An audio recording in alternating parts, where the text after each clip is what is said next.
This is Bird Note.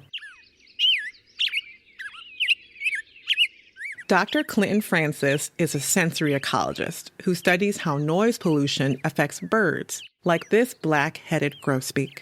He says sounds from machines and vehicles can really disrupt bird behavior because, for most birds, their sense of hearing isn't very good.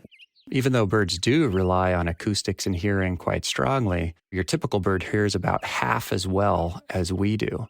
Birds rely on their hearing to sense predators and prey and for mating. They need to hear each other's songs and calls in order to communicate and find each other. That makes them very sensitive to noise pollution. Clinton says some species, like the black-headed grosbeak, will just avoid places that get too loud for them.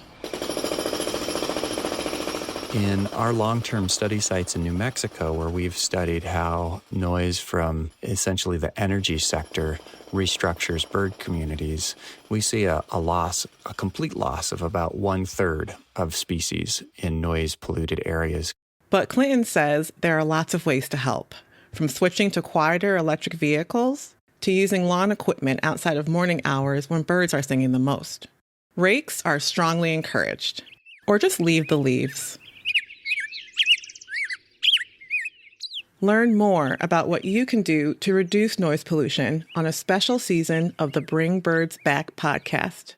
Listen in your favorite podcast app or at birdnote.org. I'm Tasha Lawson.